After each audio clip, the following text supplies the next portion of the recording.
Hello friends, welcome to UGCE PG Pathshala. Myself Professor Mary Tahir, Department of Geography, Jamia Millia Islamia will now speak on the contributions of Arab geographers in which is part of the paper Geographical Thought. This has been written by my dear colleague Dr. Taruna Bansal from Department of Geography, Jamia Millia Islamia. In this, the major objectives are to understand the historical background of Arab geographers, to discuss prominent Arab geographers in chronological order, to understand the contribution of Arabs in different branches of geography such as mathematical geography, physical geography and human geography. Now, we are going to go on to the next section, that is the contribution of Arab geographers and introduction. Arabs were the first to show their interest in geography because of their special surroundings. They gave pictorial form to their conception of the universe on the basis of faith. Their outlook was purely theological. With the rise and spread of Islam between 7th to 14th century AD, Muslim geographic knowledge had increased considerably as a result of travel by various people for religious and economic reasons has been stated by various scholars. They made outstanding contributions in the field of mathematical, physical and regional geography, and their achievements in climatology, oceanography, geomorphology, linear measurement, determination of cardinal points, limits of the habitable world, sprawl of continents and oceans are highly appreciable. In the same way that Greeks and Roman geographic knowledge was built on that of ancient civilizations, the Muslims too based their knowledge of the world on that of the Greeks and other Oriental civilizations. However, the Muslims did not only copy and translate from Greek into Arabic, as has been suggested by some writers, but were able to absorb the vast geographic literature left by the Greeks and others to correct wrong concepts and add their own original contributions has also been clearly stated by various scholars. Now, we go on to the next one, that is the historical background.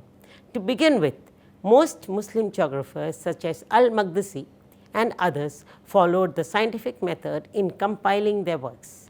Scholars relied on three main sources of information, namely reading the relevant available literature, making personal observations through travel, and finally hearing from reliable persons about the lands for which the two previous methods of gathering information were unattainable. The zeal of the Arabs and Muslims to travel to collect accurate first-hand information may be revealed by the examples of Ibn Battuta, whose journeys covered over 120,000 kilometers, that is 75,000 miles, and took 28 years to complete, and Al-Maqdisi, who was willing to pay up to 10,000 dirhams to finance his travels, has also been stated by various scholars. Within the Islamic realms, Muslim geographers traveled freely and found no difficulty to mingle with other fellow Muslims. In this respect, travel and personal observations formed the main source of information for geographic writings within the Islamic world. In case of faraway non-Muslim countries, however, books and hearsay constituted the most important sources of information. This, of course, is not to underestimate the visits made by traders and travelers to such foreign lands. This brings to mind Al-Idrisi's travels in South, North and West Europe, Ibn Hawqal's journeys to East Europe, Al-Biruni's travel to India, and finally Ibn Battuta's travel, which covered, besides the entire Muslim world, places as far away as India as well as China. Ibn Battuta's travel in Africa took him as far as Timbuktu on the river Niger, has also been stated by several scholars, among whom there are Kashbash, Kesh, Field, Difa and others. they have discussed the human aspects of human geography. One basic characteristics of the contribution made by Muslims to the science of geography during the Middle Ages was its comprehensiveness. Besides discussing issues related to physical and human geography, books usually include information on history, religion, philosophy, customs, dress, and diets. The same tradition prevailed in Europe up to the middle of the 19th century, as epitomized by the contributions of Alexander von Humboldt in his work Cosmos and Karl Ritter in his book Erdkunde. However, only two works by those early Arab geographers might be described as being highly specialized, namely that of al-Dinawari's work on climatology and al-Asma'ali's work on plant geography. On the whole, Muslim geographic thought during the Middle Ages ought to be viewed from two different perspectives. The first, geographic contributions were highly influenced by the thought of their predecessors, namely Persians, Indians, and Greeks. It is here that Arabs and Muslim geographers, through translation and writing, were able to preserve the geographic thought of ancient civilizations. The second and more important geographic contributions made by Muslim geographers was in correcting wrong concepts passed down from previous civilizations, as well as making their own original contributions. In addition to the advancements they made in the field of astronomy and mathematical geography, Muslim geographers explored new branches of study such as urban, religious, and linguistic geography, as well as giving detailed accounts of regions or individual countries. The following section will deal with the contribution of Muslim scholars to the various branches of geography, as was depicted in their works in medieval times. Prominent Arab scholars, Al-Masudi. We go on to Al-Masudi was an important scholar from Baghdad. He was a geographer, a historian, and a world traveler, and a prolific writer. He wrote on diverse themes, and his important works include Miraj ul-Duhab, Kitabul Aswad, Kitab Akbar Zaman. Al-Masudi described the weather conditions of the places he visited or sailed through, and also pointed out that the salt in the seas comes from the land. In the field of the study of landforms, he appreciated the role of process of erosion and adjustment of streams to structure in the evolution of landforms. He had a clear idea of the spherical shape of the earth. In the field of human geography, he tried to study the relationship between human beings and the environment, and explain the impact of environment on the mode of life and attitude of the people. He divided the world into 7 regions on the basis of language. Next, we go on to Al-Biruni. Al-Biruni was a Tajik by race and a Persian by culture. His main interest included astronomy, mathematics, chronology, physics, medicine, and history. He was too a prolific writer. His books included Kitabul al-Hind, Al-Qaanam, Al-Maqsudi, Tariqul Hind, etc. In his astronomical writings, he discussed and approved of the Earth's theory of rotation on its axis, and correctly calculated the latitudes and longitudes of many places. He provided his views on the origin of universe in his book Al-Tahidi. He explained the phenomena of solar and lunar eclipses. He also attempted to measure the longest and the shortest distance of the moon and the sun from the earth. He studied the relationship of tides with the phases of the moon. In geomorphology, he compared the fossils he discovered in the plains of Arabia, Jurjanadhan, Khwarizmi along the Caspian Sea, and suggested the occurrence of sea at these places in the earlier times. Al-Biruni visited India and wrote extensively about India. He mentioned that the distribution of rainfall in the peninsular region is controlled by the eastern and western Ghats. He provided detailed information about the source of Indus and explained the phenomena of floods in its basin. He gave the description of the city of Kannauj. He has provided an accurate account of the seasons of India, describing the nature of monsoons. He was also aware of the large mountain range known in India as the Himalayas. or the Himalayas. He had also studied Indian culture and Hindu beliefs. Next, we go on to the next scholar, that is Al-Idrisi. Al-Idrisi was a leading scholar of the 12th century. His most important and famous book was Amusements for Him Who Desired to Travel Around the World. His world map is considered the most important contribution to geography. His map was based on a rough rectangular projection. He had studied Ptolemy's work. His description of Sicily is perhaps the most detailed one, and it is of great historical importance. His influence on European cartography and exploration of Africa influenced maps of Marino Suanto and Pietro Visconti. Al-Idrisi traveled over a great part of the world, including Spain, France, England, Sicily, Morocco, Asia Minor, and interior parts of Africa.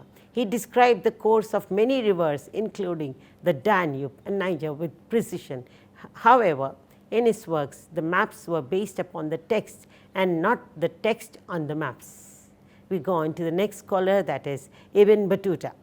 He was the greatest Muslim traveler of his time. He spent 28 years in travel and crossed a distance of more than 75,000 miles. His primary interest was in people, though he has described the physical conditions of various regions that he visited.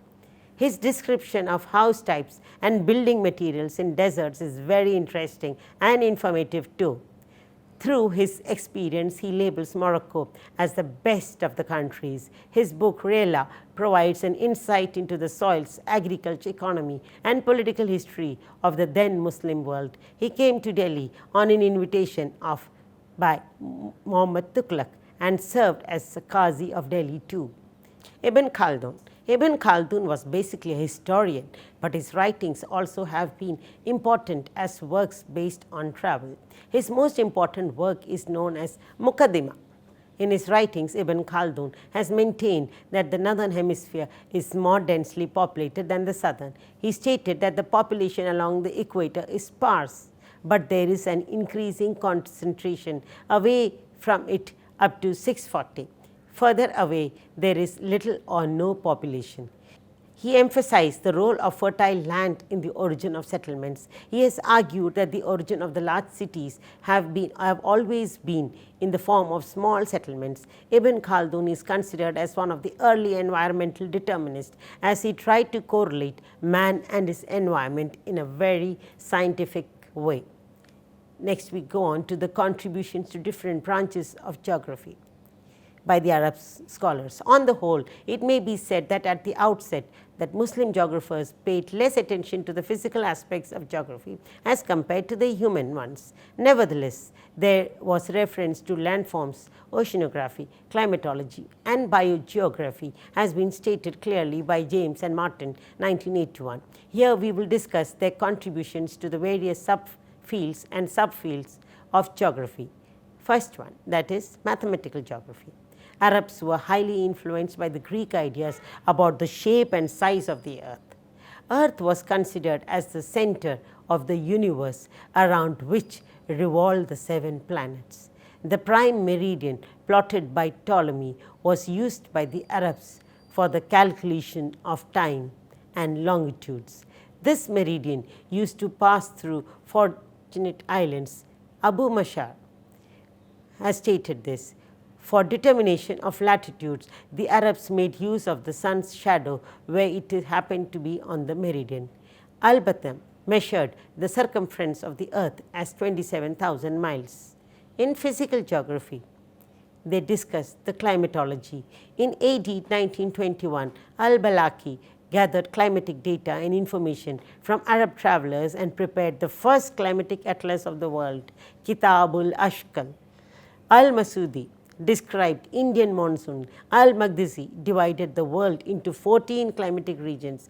He presented the idea that the southern hemisphere was the most open because of the ocean, and most of the world's land area was in the northern hemisphere.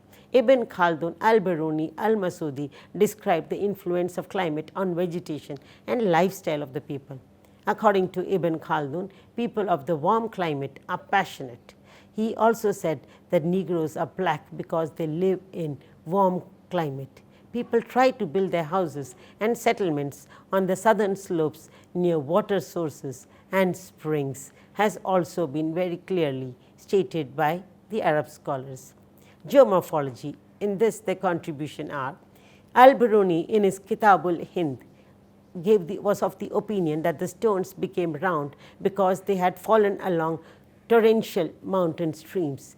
He also discovered that alluvial soils became finer in texture further away from the mountains. Avicenna keenly observed the works of agents of denudation and ascertained that mountain streams eroded the slopes. The highest peaks occur when the rocks are especially resistant to erosion. The mountains are immediately exposed to the process of wearing down as soon as they rise up.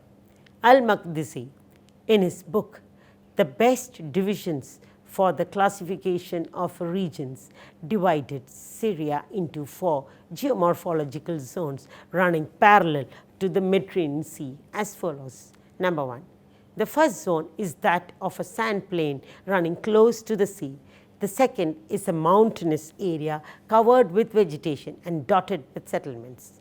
The third zone is an area of lowlands and depressions containing deep river valleys, which is maybe a part of the Rift Valley, and dotted again with settlements. Number 4, the fourth zone is an area of cold, high mountains where Bedouins lived. Al-Masudi refers in his book Meadows of Gold and Mines of Gems to the changing relationship between land and sea, and indicates what was once sea could now be part of the land and vice versa. But the most interesting part of Al-Masudi's comments was his reference to a geographical cycle in which he viewed the stages of stream development to be divided into youth, maturity and old age. He tried to find the analogy of the life of rivers and that of animals and plants. He noted that with each stage is to be found in all parts. In the case of animals and plants, the 3 stages happen simultaneously in case of rivers. The same ideas of Al-Masudi were formulated in a more elaborate geographical cycle by the famous American geomorphology later on, that is W.M. Davis, 9 centuries later. Oceanography, their contributions in this, the Arabs proved that the tides are caused due to the gravitational pull of the sun and the moon.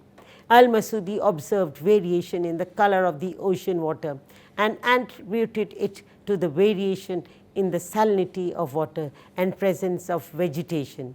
Al-Qazwini relates the tidal phenomenon correctly to the apparent motion of the moon around the earth. Al-Dimashqi was more concerned with the salinity of sea water. And next we go on to climatology.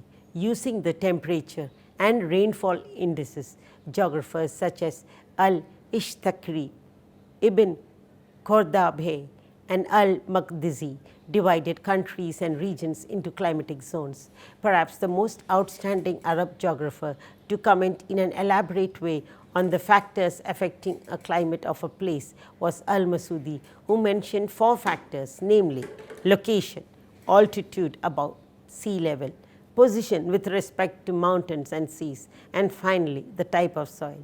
There is no doubt that Al-Masudi's observations concerning location, altitude and position are quite valid when considering the weather and climate of a place. Another group of Arab scholars known as Ikhwan al-Safa wa Kilan al-Wafa, who lived in Basra, formed a philosophical society concerned with the development of all branches of knowledge. We go on to the next one, their contribution to biogeography. Several Muslim scholars wrote books on plant and animal geography, including Abu Zayd al-Ansari, Abu Zayd al-Asma, Ikhwan al-Safa, al-Qazwini, al-Asma made an attempt to classify and distribute the natural vegetation of the Arabian Peninsula in his book, Plants. The writer made a distinction between the plants which grew in the highlands to the west those in the central plateau, and those in the salty marshes and soils in the lowlands facing the waterfronts. Al-Qazwini, in his book Wonders of Living Things. Next, their contribution to human geography. Human geography received the greatest attention from Arab and Muslim geographers, and their contribution covered almost all the modern branches of human geography, that is, the cultural, urban, medical, as well as all the branches of economic geography, cultural geography. Ibn Khaldun also divided the population into nomadic and sedentary, and mentioned that nomadism preceded sedentary life in human cultural history. Moreover, both Al-Maqdisi and Al-Ishqari commented on the inhabitants of various regions concerning their physique, skin color, temperament, and costumes. Both Al-Maqdisi and Al-Hamadini made reference to the different dialects spoken in Arabia. Al-Maqdisi noted that due to the migration of non-Arab elements, particularly the Persians, the accents spoken in seaports like Jeddah and Aden were different from those spoken in other parts of Arabia. Ibn Khaldun indicated in his book that the mingling of Arabs with non-Arabs resulted from the enormous extension of the Islamic world, had spoiled the Arabic language and contributed to its deterioration. Some Muslim geographers studied the distribution of other languages, particularly Persia. Now, we go on to their contribution to urban geography. A special attention was given by Muslim geographers to the study of towns and cities. Some of these studies considered the question of site and situation, while others were mainly concerned with place names and the classification of the type of settlements according to size and other criteria. In his book, Surat al-Ard, or the description of the earth, Al-Khwarizmi fixed the coordinate for 539 towns, while Al-Bakri in his geographic dictionary of place names mentioned 5,200 sites, giving the correct pronunciations. Several other scholars wrote geographic dictionaries, each emphasizing different aspects of the sites considered. Writers including Al-Qazwini and Ibn Khaldun pointed to the importance of considering the questions of environmental health before choosing a new site for settlement. Writers including Al-Qazwini and Ibn Khaldun pointed to the importance of considering questions of environmental health before choosing a new site for settlement. Moreover, medieval Arab and Muslim geographers devoted a lot of their attention to studying the morphology, functions, and sizes of towns and cities. With respect to size distribution, Al-Maqdisi even saw something of an hierarchical order in his discussion of the settlement system. He says that very large urban centers or capital cities are like kings. Regional centers are like the director of the royal protocol or like ministers. Towns, Al-Maqdisi also gave detailed accounts of the cities of Makkah, Taif, and Jerusalem, but the model proposed by Al-Qazwini for the city of Qazvin in Persia forms the most important contribution in this respect. Next, we go on to the next section that deals with the economic geography and their contributions in it. Contributions in the field of commercial geography were made by several authors. Ibn Khaldun attempted a definition of trade by saying it is the act of making profit by buying goods at low prices and selling them at higher prices. Writings also covered famous marketing centers at the local, regional, and international levels. Writers gave accounts of the goods that entered into commercial transactions and the routes used for their delivery. There was also reference to the currencies and the measures and weights in use has been stated by several scholars. Now, their contribution in medical geography. Medieval Arab and Muslim geographers devoted part of their works to the study of disease distribution in certain regions, and most writers believed that there was a close relationship between climate and disease. A writer like Yaqut al-Hamami stated that it was essential for those practicing medicine to know their geography well, while Al-Maqdisi noted that the inhabitants of Baghdad had a low expectation of life. Another geographer by the name of Al-Nuwairi mentioned the places well known for their poisonous creatures such as snakes and scorpions, and those infested with carriers and vectors of diseases such as rats and mice, fleas, ticks and flies. The author goes on to consider certain diseases which had become endemic in some areas, including plagues of Syria, spleen diseases of Bahrain, and fevers of Khyber, not far away from the holy city of Medina. Moreover, the contributions of the Arabs to pharmacological studies is well known, particularly the extraction of medication from herbs and plants. The Arabs did not only depend on the herbs that grew in their own environment and those in nearby areas, but imported herbs and plants from as far away as India and China has also been studied by various Arab scholars. The conclusions. The fact that Arab scholars and Muslim geographers had contributed in a substantial way to geographical thought is well recognized by many scholars of international standing, including the Orientalists. It has now also been proved beyond any doubt that Muslim geographic thought was transmitted through Spain, which was called as Andalusia, Italy and Sicily during the Middle Ages, to Europe. The Muslims had more advanced culture than did most medieval Europe and had made great discoveries in various fields of study, has been stated by Hassan.